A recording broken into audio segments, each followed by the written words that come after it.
Bueno, queridos amigos, estamos en Canal 6, vamos a conversar un rato con nuestro invitado Lucas Franco sobre política, lo que ha pasado un poco en las últimas elecciones y el posicionamiento, en dónde estás parado, qué es lo que viste en este verano, ¿no? En esta transición. ¿Cómo te va, Lucas? Gracias por estar. ¿Cómo estás? Gracias a vos y a toda la producción y el equipo por invitarme y por el espacio. Muchas gracias. Bueno, ¿cómo ves la transición esta del kirchnerismo al macrismo? Bueno, lo primero que se notó, no solo en el orden nacional, sino en la provincia de Buenos Aires también, muy fuerte en la provincia de Buenos Aires, es la voluntad de una enorme cantidad de población de cambiar. Había un esquema, una metodología política, un conjunto de formas que molestaban muchísimo, y la obscenidad de la corrupción flagrante que al vecino, con el avance de los problemas económicos, le empezó a molestar mucho más. La corrupción en el gobierno kirchnerista fue una marca durante muchos momentos del gobierno. Ahora se profundiza el malestar en el momento en el que la economía empieza a traer más problemas. Eso generó una voluntad de cambio muy grande, que hizo que quien se hiciera acreedor de esa voluntad de cambio es Mauricio Macri, junto con la sorpresa de las elecciones, que fue María Eugenia Vidal ganando la provincia de Buenos Aires, algo que no ocurría desde hace más de 3 décadas. Nosotros lo que creemos con respecto al gobierno de Macri es que es un gobierno que profundiza medidas que tienen que ver con cerrarle las puertas a las posibilidades de mejoras y de mayor calidad de vida para los trabajadores y los sectores más humildes. Si uno mira las primeras medidas del macrismo, dar de baja las retenciones al agro, al mismo tiempo devaluar. Cuando uno devalúa, genera que aquellos que exportan ganen más. Una devaluación de llevar el dólar casi al doble de su precio, del 7,4 oficial al 15, le genera a los sectores que exportan ganar el doble. Y además les saca las retenciones. Entonces, normalmente lo que se hace desde una perspectiva nacional en cualquier país del mundo es, cuando se devalúa, se pone retenciones. ¿Por qué? Porque el Estado necesita capturar una parte de esa renta para generar intervención desde el Estado en la economía. Bueno, acá se hizo lo contrario. Acá se devalúa la moneda, se le permite una enorme evolución en la ganancia de los sectores agroexportadores y además se le sacan las retenciones. O sea que son dos favores en uno. El agro pasó a ganar más del doble. Bien. Inmediatamente después hay una baja también a las retenciones a la megaminería, que es un mensaje político. Es decir, no solamente las retenciones ya eran malas en la megaminería porque se hacían con declaración jurada. Venía la Barrick Gold y decía, yo saqué tanto, entonces pago el 1%. Nadie lo controlaba. Todo el proceso del gobierno kirchnerista fue absolutamente favorecer a las grandes mineras. Bueno, Macri va un pasito más todavía. Le dice, no, ya ni siquiera les vamos a cobrar retenciones y ni siquiera van a tener que declarar lo que sacan, porque no van a pagar más retenciones. Bueno, generó toda una estructura de idea de poner a consideración de la sociedad esta idea de que no se puede protestar frente a un escenario de devaluación y inflación desatada. La inflación y la devaluación son procesos que inició el kirchnerismo. Axel Kicillof en enero pasado tiene una devaluación del 50% y la inflación del proceso kirchnerista la vivimos todos. Bueno, esto en 3 meses profundizó esas dos medidas que también eran de las peores del kirchnerismo. Intervención del INDEC, se la cuestionamos todos. ¿Qué hace Macri? Reformula el INDEC, pero nos dice, no voy a dar ningún tipo de estadísticas hasta septiembre. Nosotros le criticábamos al kirchnerismo que las estadísticas que daba eran truchas. Bueno, no da estadísticas. Sí. Bueno, pero está en un proceso de darla y se había destruido el INDEC. No lo voy a defender. Nosotros ponerme mucho a Graciela Bebacua, sí, que es una de las profesionales que estaba al frente del Instituto de Estadísticas. Con el macrismo vuelve Graciela Bebacua, nosotros lo festejamos. No, pero ella es una de las, pero ella era la que quería sacar recién el índice en agosto y ahora lo van a sacar. Una de las cosas que pasa es que los mismos funcionarios que hoy están al frente del INDEC eran aquellos que en el Congreso y con una estructura mucho más chica, que no es la estructura del Estado, mensualmente sacaban un índice que nos parece muy valioso. Nosotros somos parte, nuestro Partido Libre del Sur, en conjunto con el GEN, con el Frente Renovador de Sergio Massa y con otros sectores políticos, todos los meses publicamos el índice de precios del Congreso.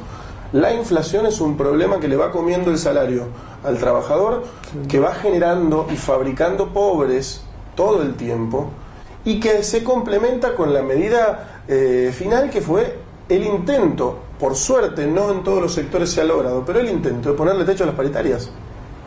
Lo que se hace en la provincia de Buenos Aires, intentando voltear la ley que planteaba la existencia de paritarias municipales, es un retroceso a la situación de malestar que ya teníamos en la provincia de Buenos Aires con respecto, por ejemplo, a los trabajadores municipales. Entonces a mí me parece que toda esa voluntad y ese ímpetu de cambio que se condensó en la figura de María Eugenia Vidal en la provincia, de Mauricio Macri en la nación, termina otorgándole un extremado poder a un grupo político que gobierna dos de las principales ciudades y tiene el gobierno nacional, ciudades provincias, ¿no? La ciudad autónoma de Buenos Aires, la provincia de Buenos Aires, y tiene el gobierno nacional. Y eso le permitió desarrollar un plan económico que a nuestro entender es muy perjudicial para la clase trabajadora, como lo era el fin del modelo kirchnerista. Cuando el kirchnerismo planteaba, no vamos a discutir el impuesto a la ganancia, no vamos a discutir el mínimo no imponible ni las escalas, no vamos a discutir el 82% móvil, no vamos a discutir la inflación. El kirchnerismo decía que no había inflación. El macrismo la reconoce, pero la profundiza. Entonces, me parece que lo que hay que hacer es lograr entender que todos queríamos cambiar un montón de situaciones que estaban muy mal en el gobierno del kirchnerismo.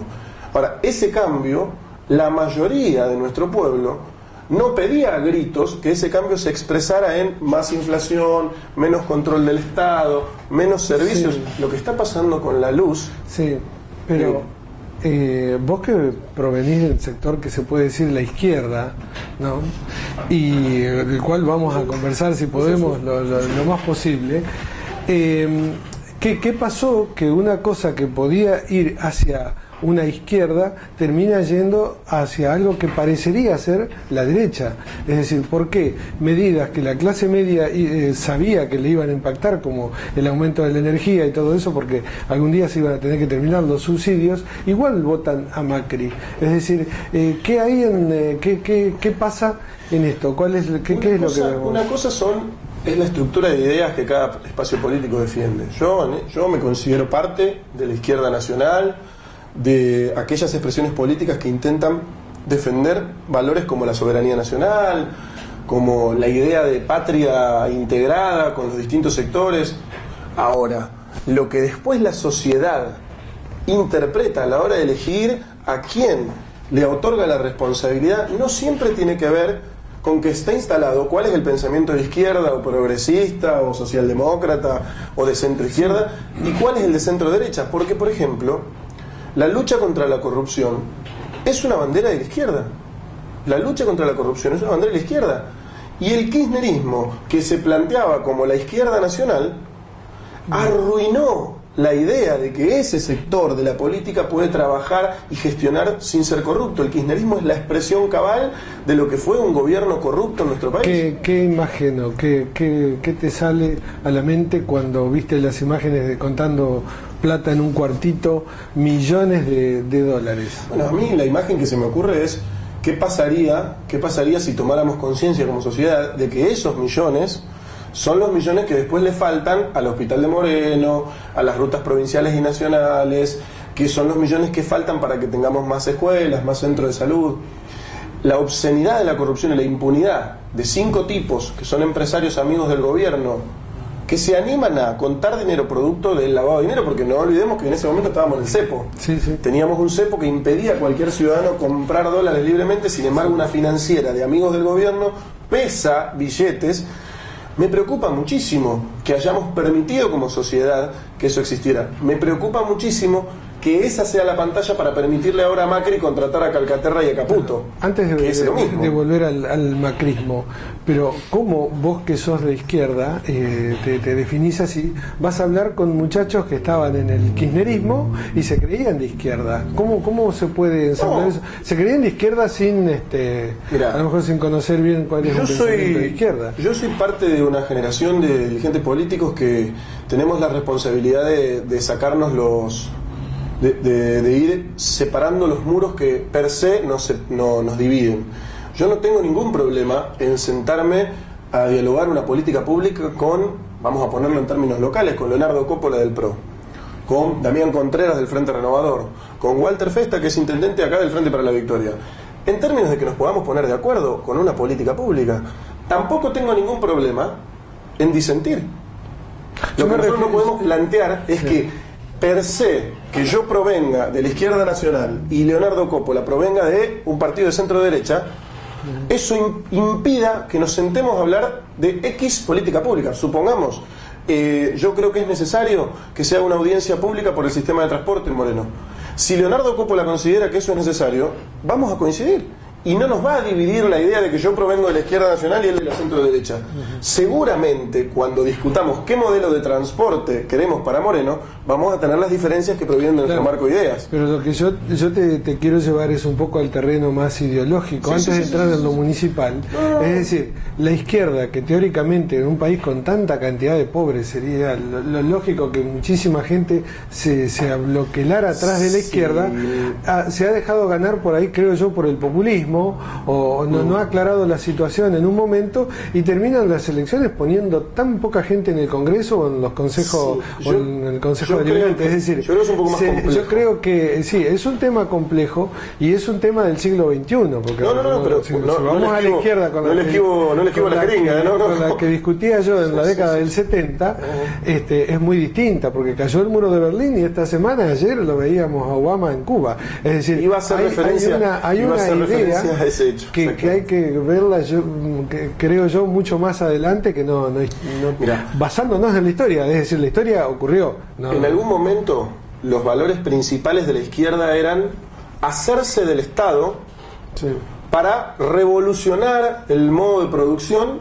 a través del Estado, ¿no? Acá tuvimos un proceso en los 70 en el que la izquierda nacional peleó, incluso levantada en armas, peleó contra aquellos que entregaban el Estado nacional a las grandes corporaciones y a los países imperialistas extranjeros. Yo creo que hoy el rol de los espacios políticos que provenimos de la izquierda es discutir también los nuevos problemas que atraviesa nuestra sociedad.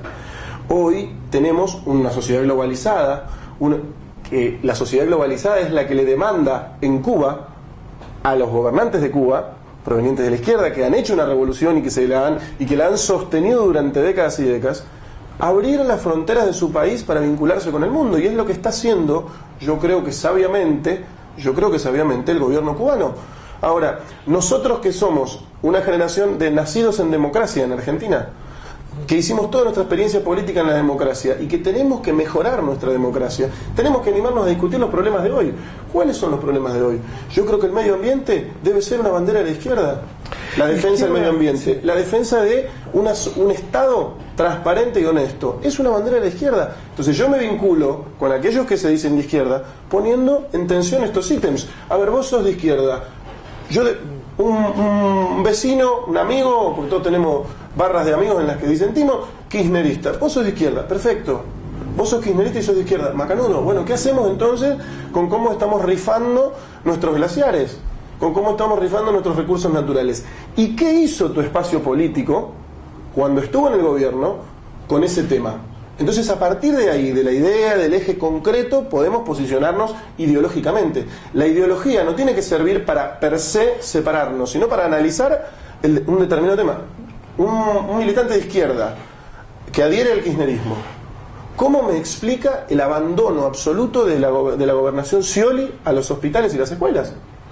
Que eso es condenar a la pobreza y a la muerte a los sectores populares a los que defendemos. Entonces yo no puedo ser de izquierda y permitir que un gobierno que dice ser de izquierda condene a la muerte a los más pobres porque les cierra los hospitales y las salitas y porque no les abre las escuelas para estudiar en las mismas condiciones que los hacen los hijos de los sectores medios, de los sectores ricos. Esas son las banderas que hoy tenemos que levantar bien alto para poder discutir. ¿Izquierda es cambio o izquierda es socialismo? Yo creo que hoy los viejos paradigmas y los viejos conceptos están un poco en crisis. A ver, yo sigo mucho la experiencia, y perdón que no es patear la pelota afuera, sino que quiero ejemplificar. Yo sigo mucho la experiencia de España, donde hay una formación política que se llama Podemos, que viene de la izquierda tradicional, el que puede llegar a ser hoy, se puede consagrar en estos días como vicepresidente de España en una coalición con el Partido Socialista Obrero Español, es Pablo Iglesias, que es un dirigente de la Juventud Comunista de España. Ellos han comprendido que no solamente la izquierda tiene la responsabilidad de animarse a hacer poder, para eso tiene que tejer alianzas con sectores que no son específicamente provenientes de esa izquierda dura o de esa izquierda tradicional, pero además tiene que animarse a discutir los nuevos temas. Sí, pero acá en la Argentina acá nos debemos un proceso parecido. Lo que no tenemos acá todavía, y yo creo que mi generación es la que tiene esa responsabilidad, es la capacidad de entender que tenemos que ir hacia la construcción de un espacio así. Sí, pero acá tenés la izquierda que ya está en la pared, la extrema izquierda del trotskismo, que no va a entrar en ningún diálogo prácticamente con nadie. Será responsabilidad de aquellos que no quieran entrar en el diálogo. Yo creo que si nosotros nos ponemos el que se pone la bandera más roja y el que saca el carnet con más chapa de zurdo es el que tiene más derecho a hablar, no nos vamos a poner de acuerdo nunca y no le vamos a solucionar la vida a nadie.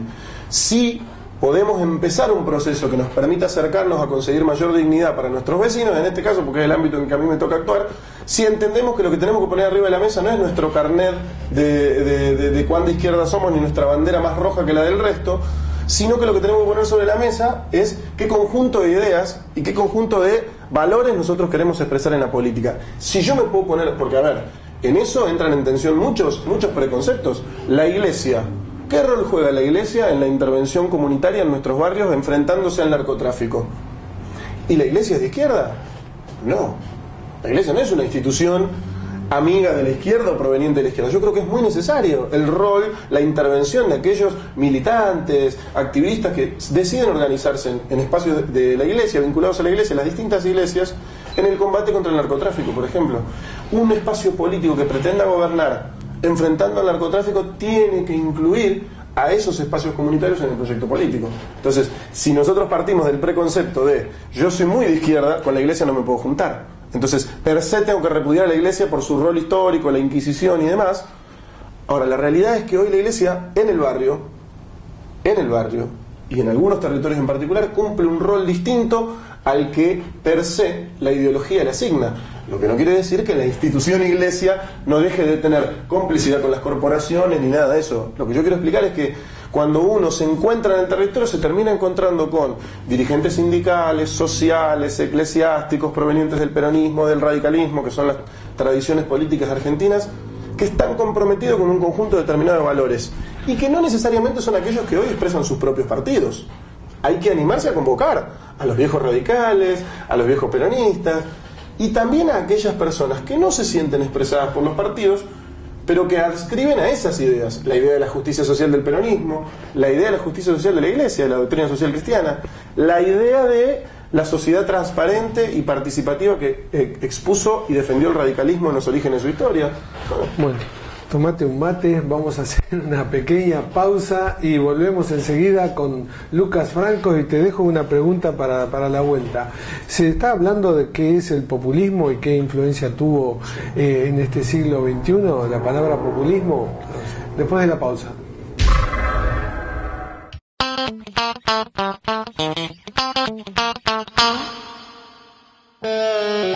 Nueva Farmacia Central Trujuy, con horario extendido de lunes a lunes, descuentos a particulares y PAMI, atención personalizada, medición de glucosa, presión, aplicaciones, importantes descuentos en genéricos.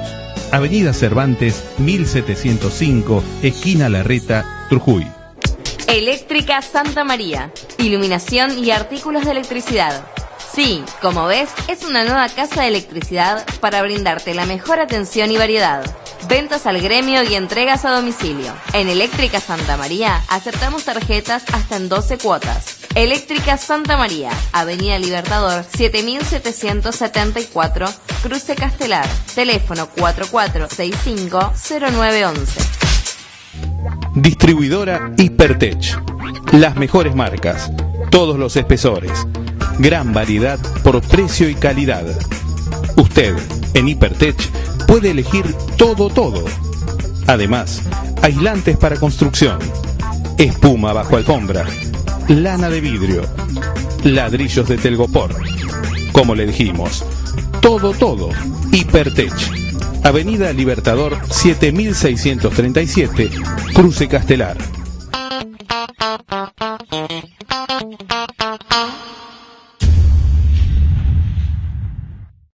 Bueno, seguimos en esta charla y mateada de política local acá en Canal 6 con Lucas Franco. Por supuesto, en el corte no paramos de hablar un poco de Raúl Castro y de todo lo que pasa en la izquierda del mundo y de la Argentina.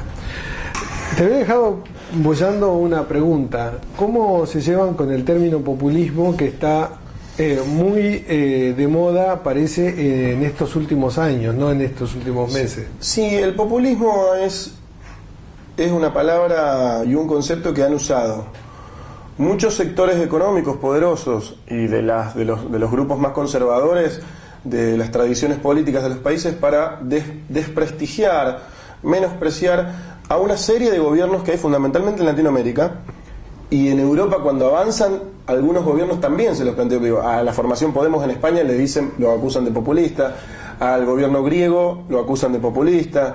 Algunos gobiernos de Europa que empiezan a tener algunas medidas vinculadas a la soberanía los empiezan a acusar desde la Unión Europea de populistas.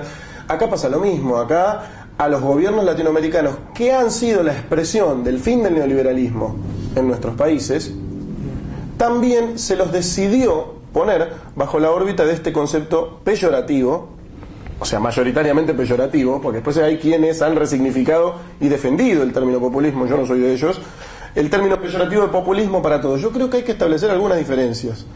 A mí me parece que si nosotros analizamos que el populismo es aquellos gobiernos que demagógicamente, mientras subsumen y rifan el futuro de sus pueblos, otorgan algunos beneficios para sostener una tranquilidad en su población, por supuesto que nosotros no vamos a estar de acuerdo con eso.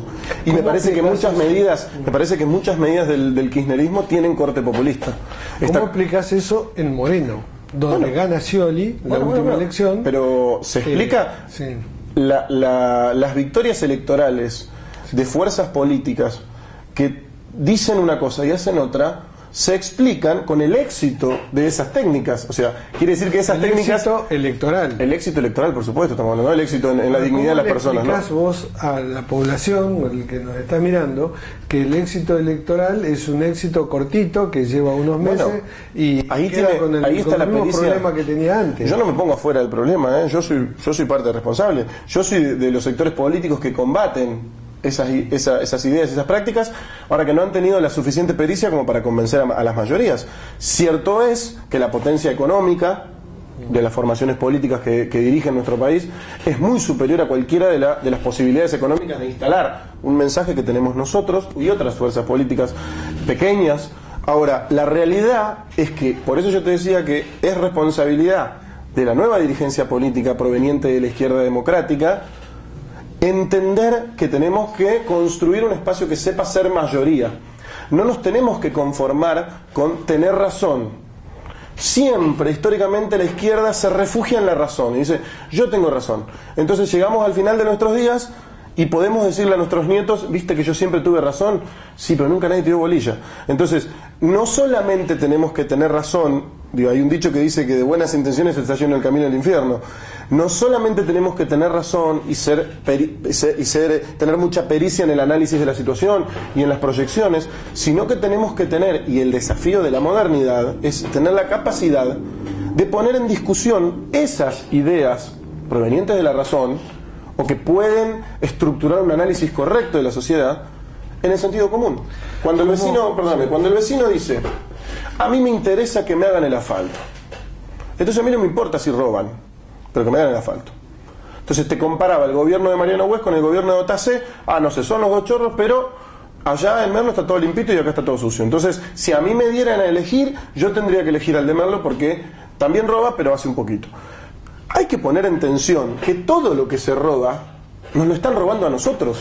¿Cómo está tu relación con el intendente Walter Festa en este momento? Mira, es decir, a 100 días ya de su gobierno. Mira, yo hay cosas con las que no estoy de acuerdo de estos 100 días de gobierno rápidamente, yo no estoy de acuerdo con la forma en la que se estructuró la ordenanza tarifaria fiscal, el aumento del 35% de las tasas municipales y cómo eso golpea particularmente un sector que con los aumentos de las tarifas nacionales va a quedar al borde del cierre. Los comerciantes, los medianos comerciantes van a quedar al borde del cierre cuando les lleguen las boletas de luz. Están llegando boletas de 20.000 pesos, de 15.000 pesos. Es preocupante. Si a eso acompaña el municipio con una previa de 35% de aumento de las tasas de seguridad, higiene y demás, yo no estuve de acuerdo. Para mí lo que había que hacer era convocar a todos los sectores y hacer una reforma tributaria en Moreno. Yo lo planteé siempre, no estuve de acuerdo con eso. No estuve de acuerdo con la modalidad que se eligió para las paritarias municipales. Somos uno de los, si no el único, uno de los pocos municipios que tuvo el proceso de paritarias. Y lo manchó, el gobierno lo manchó citando a uno de los 3 gremios. Entonces, trunca un proceso que es muy necesario, por el cual los trabajadores de Moreno vienen reclamando hace décadas. Y hay otras cosas con las que yo puedo establecer un diálogo. Nosotros estamos trabajando la idea de una auditoría con respecto al servicio de recolección de basura y la idea de un plan integral de gestión. Nos hemos reunido 3 veces con el intendente, nos ha planteado que él coincide en esa idea y que quiere avanzar en transformar el sistema de recolección de basura. Nosotros, ¿qué dijimos? Si esa transformación va a ayudar a que el municipio recupere el dinero que pierde sistemáticamente con un contrato más caro del mundo, y además le va a mejorar la vida a los vecinos porque vamos a erradicar los basurales, vamos a terminar con el servicio paralelizado de recolección a través de los carreros, que implica maltrato animal, trabajo infantil. Vamos a conseguir que el vecino pueda participar de un proceso de recuperación de los residuos. Nosotros esa política pública la vamos a acompañar. Vos pedís una auditoría de Nosotros eso. decimos que hubo también un pedido de auditoría en el Consejo Escolar de Moreno, que también fue para atrás, no se hizo, increíble, se diluyó y no se entiende hasta ahora. Bueno, yo le escuché al propio intendente decir que había sido un error del Frente para la Victoria no votar la auditoría. Coincido. Un gobierno que gana las elecciones planteando vamos a revisar todo y lo vamos a publicar a la sociedad, no puede como primera medida en un sector importantísimo para nuestra comunidad, a pesar de que es muy marginal en el debate, es importantísimo el Consejo Escolar, no puede el Frente para la Victoria, son 130 escuelas, no puede decir no vamos a auditar. ¿Qué pasa? Me parece que ahí lo que primó fue la sensación corporativa de ser parte del Frente para la Victoria, porque estarían auditando al anterior gobierno del Frente para la Victoria. Hay que animarse a romper ese lazo, porque si no, con el correr del tiempo se va a interpretar que todos los males no son más que una continuidad. Yo le doy el beneficio de la duda al intendente cuando dice nosotros venimos a transformar Moreno y la herencia es complicada, muy parecido al discurso de Macri, la herencia nos está matando. Bueno, ahora, si la herencia es lo complicado, auditemos la herencia y contémosle a todo el pueblo de Moreno, Mariano West nos dejó Moreno así, entonces vamos a ir camino hacia allá. Por eso, cuando nosotros le llevamos el proyecto de un plan integral de gestión de residuos, incluso convocamos a profesionales que nos asesoran a nosotros en general en la materia de medio ambiente. Le decimos, bueno, pero este proyecto no se puede llevar adelante si primero no hay una auditoría. Si primero no le podemos decir a todo el pueblo de Moreno, mira, estamos gastando 280 millones de pesos en este servicio que es malo, entonces lo vamos a cambiar. Él esa propuesta la aceptó, la tomó, convocó a la profesional que nosotros le sugerimos, que es María Victoria Marchisi, una abogada especialista en medio ambiente. Es interesante porque tiene los dos conceptos, ¿no? El medio ambiente y el derecho, cruza esas dos especificidades. La convocó para hacerse cargo de la auditoría. Nosotros esa política en particular la vamos a acompañar. Cuando encontremos una disidencia con esa política, lo vamos a decir. Yo no soy parte, porque los vecinos me preguntan, porque es muy poco común, y me parece que eso también es un signo del cambio de época, es muy poco común ver a dirigentes que no son del mismo espacio político sentarse a discutir, sin interpretar que hay algo raro atrás. Claro, nunca nadie vio una foto mía con Mariano West. ¿Por qué nunca nadie vio una foto mía con Mariano West? Porque durante todo su gobierno infinitas veces hemos presentado proyectos, sugerencias, solicitudes de audiencia. Nunca recibió a nadie, nunca tomó una propuesta que no proveniese de su propio espacio político. Este intendente que asume ahora dice, yo vengo a plantear que ese uso y costumbre lo voy a cambiar, y no solamente me atendió a mí, sino que se juntó con Leonardo Coppola, con Damián Contreras, estableció una suerte de diálogo permanente con distintos sectores. Eso me parece saludable. Ese diálogo tiene que poder sostener la crítica. Eso me parece que es el pendiente que lo vamos a ver en el desarrollo de su gestión. Yo quiero poder sentarme a dialogar con el intendente sobre la política pública con la que acuerdo pero quiero tener la libertad, y la voy a sostener y voy a defender esa libertad, de criticarlo todas las veces que quiera. Por eso yo digo, no estoy de acuerdo con las paritarias municipales como se llevaron a cabo. No estoy de acuerdo con que no se audite el funcionamiento del Consejo Escolar. Sí estoy de acuerdo con la idea de transformar el sistema de recolección de basura. En lo que estoy de acuerdo, lo voy a acompañar. En lo que no estoy de acuerdo, voy a ser el primero en criticarlo. Esa es hoy la relación. Me parece que es saludable una relación de diálogo, que seguramente tiene que ver con el cambio de época, con la demanda de nuestra sociedad, con el recambio generacional. Somos casi de la misma generación. Sí. Se puede decir para vos que sos joven, pero no tenés representación en el Consejo Deliberante, ¿esa va a ser tu estrategia en estos próximos años?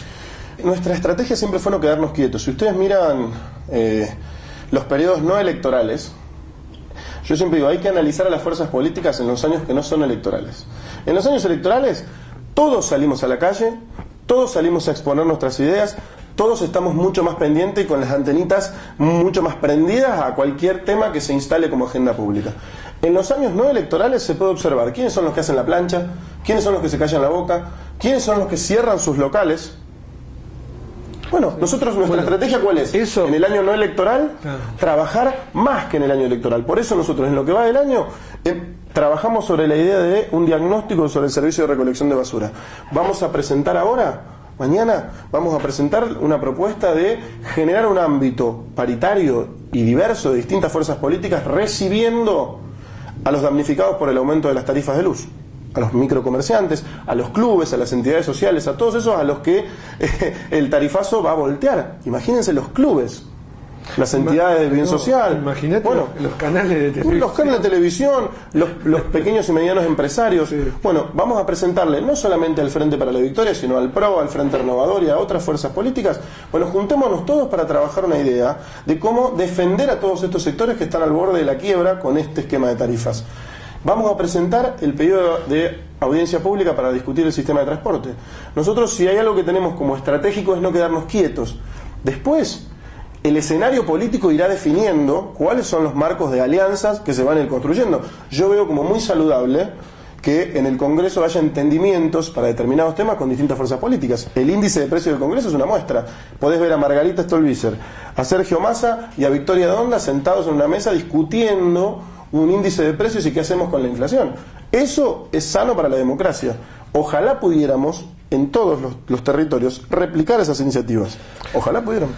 ¿Vos creés que se pueda ir conformando una oposición en Moreno al intendente? ¿Pueda la gente tener una opción que no sea el peronismo? Que siempre, tal es así que la última vez sale de la interna del peronismo el candidato a intendente. Mira, yo